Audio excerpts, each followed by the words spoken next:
Good morning, fellow mathematicians. Welcome back to our video. Today we're going to discuss another topic in pre-calculus, and that topic is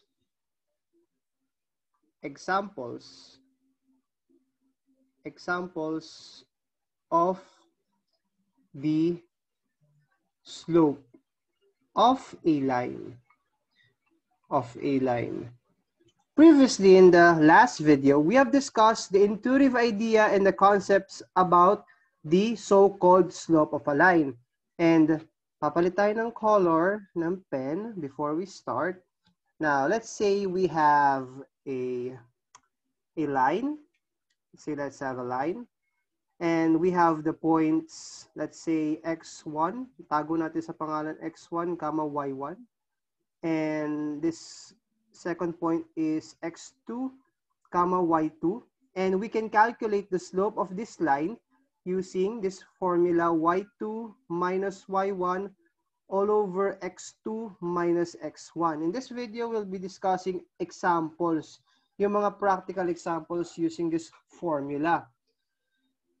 Let's begin. Halimbawa 1, the slope of the line through A, the point A, 2, 3, and B, 4, -1 is, ito yun yung tanong, is solution. First of all, as an attempt, let's draw the points. Ayan, ganito. Paano natin? Ito, this is the Cartesian plane. Now, let's say, ito. Medyo pantay naman siguro siya, no? So, yan. This is the x-axis and this is the y-axis. Ngayon, ipa-plot natin yung points. Let's change the color.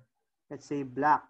Ngayon, yung point A na 2, 3, this is 1, 2. Diba? 2. Tapos, 1, 2, 3. Tama? Okay. So, this is 2. This is 3. Ngayon, this is point A. Okay, this is point A, which is 2, 3. Tama? Ngayon, yung 4, yung susunod naman, 4, -1. This is actually -1. Ngayon, continue natin. This is 4. Huwag natin isulat yung 4 ng ganyang kalaki because this is the point B, 4, -1. This is 4. Ngayon, let's change the color for the line. Ngayon. Let's say, ito yan. Okay. Ayan. Ito yung line natin. Okay? Nakikita nyo ba, guys? This is the line na tinutukoy. Kasi diba, and it has a slope. Ngayon, let's calculate the said slope. Ano yung slope niya? We know that this is, ganito. Isulat natin A, 2, 3, and B, 4, -1. Tama? Ngayon, magpapalit tayo ng color kasi may dahilan kung ba't tayo magpapalit ng color. Let's say green. Ito yung x1, ito yung y1. Ito yung x2, ito yung y2. Sabi sa formula ng slope, m is equal to y2 minus y1 all over x2 minus x1. Tama? Sino si y2? Si y2 ay si -1. Si y1 ay 3, so minus 3. All over x2, which is 4. Minus x1, which is 2. Diba? So, m is equal to -1 minus 3 is -4. All over 4 minus 2 is 2. So, the slope is -2. Tama? Yun yung slope niya. Eh, sabi diba dun sa previous remark, kapag daw negative yung slope mo, ano yung itsura ng graph mo? Pababa. Diba? Downward. So, tama. Diba? Tama, diba? This is the example of case 2 dun sa previous remarks natin, di ba? So ngayon, bakit tayo nagpalit ng color na green? Kasi titignan natin yung let's say color, I don't know, let's say color maroon. Sige, ganito. This is, hindi ko naman sinasabi na ito agad yung x1, ito yung y1. Pwede naman to maging x2, pwede to maging y2. Ano to? This is x1, y1. Ano napansin nyo? Pinagpalit ko yung posisyon. As a mathematician, tignan natin, pareho lang ba magiging resulta kung pinag-iba mo yung pangalan ng points? Makikita nyo pareho. Ngayon, using the maroon guide, ang formula ng slope is y2 minus y1 all over x2 minus x1. Diba? Ngayon, Sino si y2? In this case, this is 3 kasi siya yung nakatapat. Sino si y1? Negative 1. So minus, mag-iingat, minus negative 1, not minus 1 lang kasi negative 1 to. All over x2, which is 2, minus x1, which is 4. So ano yan? Let's evaluate. M is equal to 3 minus negative 1, which is 3 plus 1, or 4, all over 2 minus 4. 2 minus 4 is negative 2, or negative 2. Pansinin nyo, we have the same result. Tama? We have the same result of negative 2. Tama? So, ibig sabihin, regardless of the positioning, kung sino pinili mong x1, x2, x1, y1, x2, y2, pareho na magiging sagot. Pero, I'm suggesting as a uniform of this class, ang gagawin natin, palaging nauna yung x1, y1. So, yung green yung i-consider natin. Diba? Always for the evaluation. And let's have another example, guys. Okay, let's zoom in a little bit. Okay. Ayun. Given that the points P2, 1 and Q4, 5, then the slope of the line passing through P and Q is, so we are asked to find the slope of the line. Ayun, solution. Solution. Ngayon, ito-drawing natin. Diba? As mathematicians, we are opted to draw stuff. Ayun, ganito. Ito yung Cartesian plane natin. Okay. Lagyan natin palagi ng arrowheads, and this is X, and this is Y. And let's change the color to black. Ganito. Ang gagawin natin, ipa-plot natin yung points. Una, yung 2, 1. Ano yan? 2, 1. So, this is P, which is 2, 1. Tama ba? Okay. Ngayon, yung Q naman, 4, 5. This is 3, this is 4. Tama? So, this 1, 2, 3. 1, 2, 3, 4, 5. This is 5. Tama? Ngayon, ang gagawin natin, ito yan. Yung dahilan kung bakit graphing grid yung ano ko, yung gamit ko sa template. Ngayon, this is Q, which is 4, 5. Diba? Ngayon, let's change the color to red to draw the line. Ngayon, ito. I know that it is not promising. It is not straight, but sige, straight natin. Ito. And this is, ayan. Siguro it's justifiable naman na straight yan. So ngayon, at first glance, ang graph mo increases from left to right. Bakit? Pataas siya. So ano mapapansin mo dito? Yung slope mo must be positive. Yun dapat ang makakuha natin ngayon. Ganito yung ginagawa natin, di ba? P, 2, 1. Q, 4, 5. Let's change the color. Let's say green. This is X1. This is Y1. This is X2. This is Y2. Using the slope formula, M, Y2 minus Y1 all over X2 minus X1. Ngayon, M is equal to, sino si Y2? 5.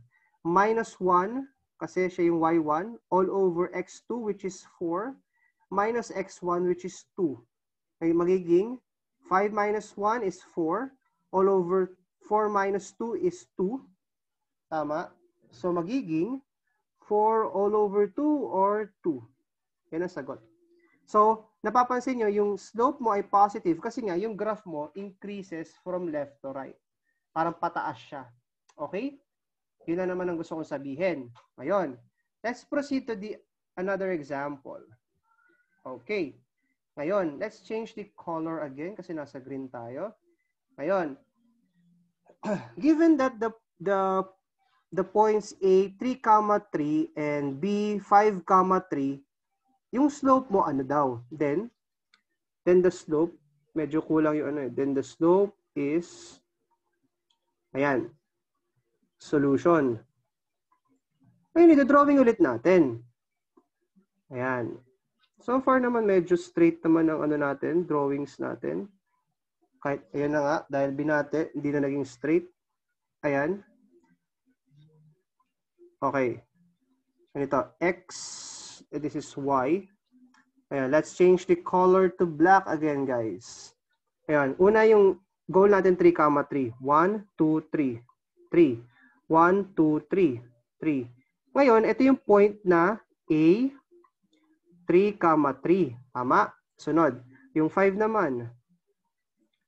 Ito, 5. Ngayon, ang gagawin pala natin is i-drawing natin siya like this one. Lagay natin dito yung A, 3, 3. Tapos ito naman yung B, which is, ano to? Which is 5, 3. Diba? Kung mapapansin nyo, our drawing is nanginginig. Ayan. Ayan. Ayun na nga. Hindi na nga siya nagpantay. Okay, yan. Kung mapapansin nyo, this is a horizontal line. Diba? Horizontal line. Eh, una sa lahat, based from the previous example, ang horizontal line, diba? Undefined, no. This is 0. Diba? Ngayon, titignan na muna natin kung bakit siya 0. Diba yun yung sa previous remark natin? Kapag horizontal ka, yung slope mo automatic 0. Pero ngayon, compute natin bakit. Ngayon, A, 3, 3. B, 5, 3. Ngayon, let's change the color to green kasi yun yung nagiging template natin. X1, Y1, X2, Y2. Ang formula ng slope, M is equal to Y2 minus Y1 all over X2 minus X1. Ano yan? Sino si ano? M is equal to Y2.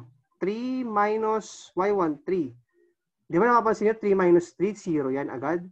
Kaya kahit hindi mo na alamin denominator, 0 na agad yan. Pero syempre, for the sake of the solution, alamin natin. 5 minus 3. Or 0 all over 2 or 0.